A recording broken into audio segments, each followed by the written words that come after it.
Bom dia, meus amados. A graça e a paz do Senhor. Hoje vamos estudar 3 João, capítulo 1, versos 5 e 6, que dizem: Amado, você é fiel no que está fazendo pelos irmãos. Apesar de lhes serem desconhecidos, eles falaram à igreja a respeito deste seu amor. Você fará bem se os encaminhar em sua viagem de modo agradável a Deus. Bom, queridos, o apóstolo João continua, conversando, com Gaio, que é um irmão, e é que ele comenta sobre como Gaio havia tratado alguns irmãos que passaram ali pela casa de Gaio. Eram pessoas desconhecidas e, apesar de serem desconhecidas a Gaio, ele os tratou com maior carinho, com maior cuidado, com maior hospitalidade. Hospitalidade que era algo muito forte na antiguidade, principalmente no Oriente, de você hospedar pessoas. Veja, queridos, o que está acontecendo aqui? Nesta época, que em torno do ano 80, o Evangelho já havia se espalhado bastante ao redor ali do Império Romano, e esse trabalho continuava muito forte entre os cristãos, de propagarem o Evangelho o mais rápido e com a maior intensidade possível.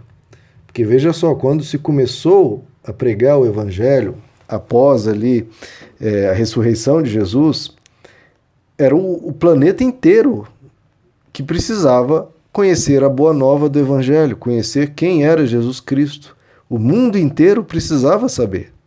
Então os cristãos, eles se espalharam levando essa mensagem para todas as regiões, para todas as cidades que sequer haviam conhecido falar sobre Jesus. Nós sabemos, por exemplo, do apóstolo Paulo, que fez pelo menos 3 grandes viagens missionárias, fora as pequenas viagens que ele fez. Fez 3 grandes viagens, atravessando países, atravessando regiões imensas, tudo isso para pregar o Evangelho.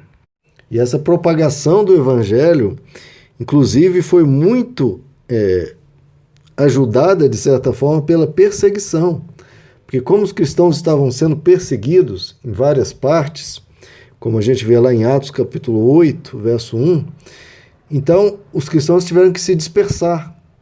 Eles se espalharam por outras regiões onde não havia perseguição, principalmente no início, perseguição dos próprios judeus. Então eles se dispersavam por toda parte e iam anunciando a palavra.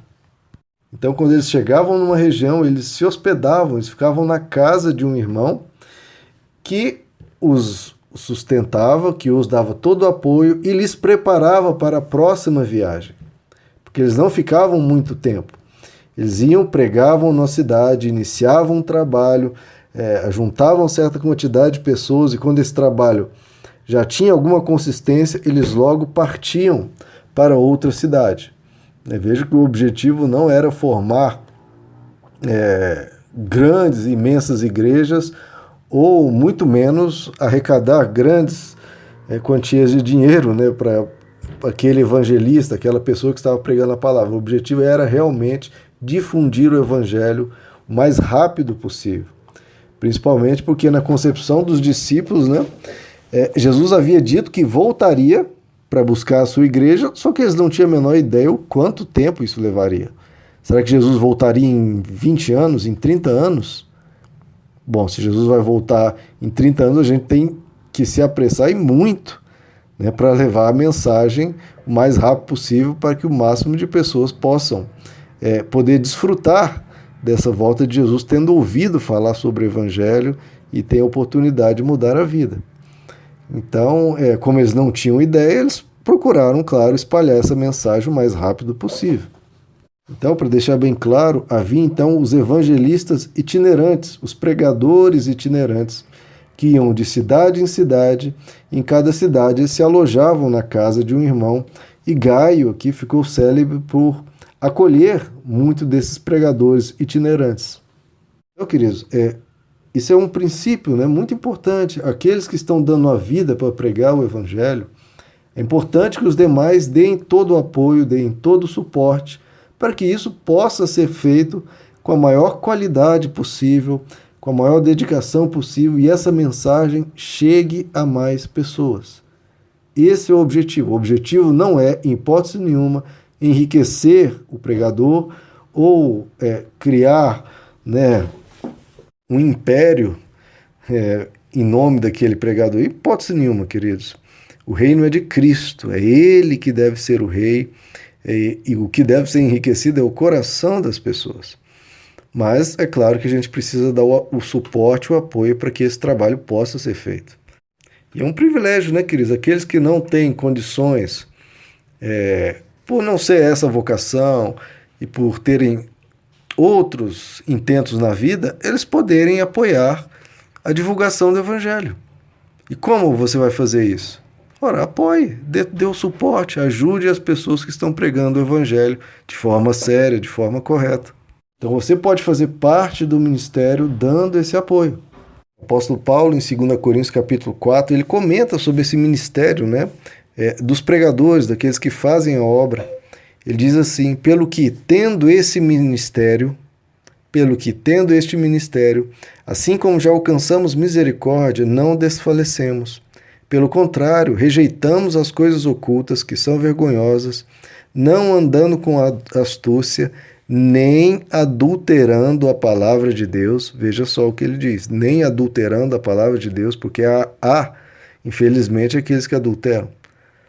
Mas, pela manifestação da verdade, nós nos recomendamos à consciência de todos os homens diante de Deus. Então existe esse ministério. Existem pessoas que se dedicam a isso para que outras pessoas alcancem essa maravilha de poder viver no caminho do Evangelho. Agora, como deve ser esse pregador, né, esse ministro do Evangelho? No verso 5 do capítulo 4, 2 Coríntios, o apóstolo Paulo diz: olha, nós não nos pregamos a nós mesmos. Eu não quero me promover, o meu objetivo não é fazer o meu nome conhecido. Nós não pregamos a nós mesmos, mas a Cristo Jesus como o Senhor. Ele que é o Rei, Ele que é o ungido, né? Existe essa conversa, o ungido do Senhor. Não, o ungido do Senhor é um só, Cristo Jesus. A palavra Cristo significa o ungido. É a esse ungido que nós devemos servir. E ele continua: e a nós mesmos como vossos servos, por amor de Jesus. Veja, primeira característica daquele que vive o ministério de Deus: ele não prega a si mesmo, ele prega Jesus. Segunda característica: nós somos os vossos servos por amor de Jesus. Jesus diz: olha, eu não vim para ser servido, mas para servir. E todo aquele que é um ministro de Cristo deve viver da mesma forma. Ele não é para ser servido, ele é para servir. Então, todos aqueles que são de Deus de verdade, eles não vão procurar glória própria. Eles vão procurar servir aos irmãos da igreja por amor de Jesus. E no verso 7, ele esclarece algo importantíssimo. Ele diz: temos, porém, este tesouro da verdade de Deus, do Evangelho.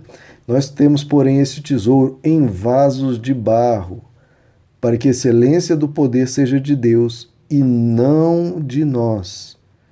De novo, ele não faz propaganda de si próprio. Pelo contrário, o verdadeiro ministro de Cristo, ele se reconhece como um mero vaso de barro, como um pecador, como alguém que carece da graça de Deus, como alguém que tem falhas e que é alguém que foi chamado. Mas o poder, a glória, a honra, o amor das pessoas, o servir das pessoas é só para Deus. Não é do pregador, não é do ministro. Pelo contrário, esse ministro precisa servir e toda a glória dar a Deus. Agora, é claro que todos esses que servem a Deus, que são ministros do Senhor, precisam ter o seu cuidado, ter a sua atenção, terem um suporte adequado, né, queridos? Digno do seu trabalho. Como nós lemos aqui em 3 João 1, verso 6, ele dizendo para Gaio: você fará bem se os encaminhar em sua viagem de modo agradável a Deus. Então, essas pessoas que estão fazendo essa obra, né, você agrada a Deus se você dá a eles, né, um suporte adequado, para que essas pessoas também, já com um trabalho razoavelmente penoso, que é o de pregar a palavra de Deus, ajudar as pessoas nas suas dificuldades administrar, às vezes, o recurso da igreja, etc.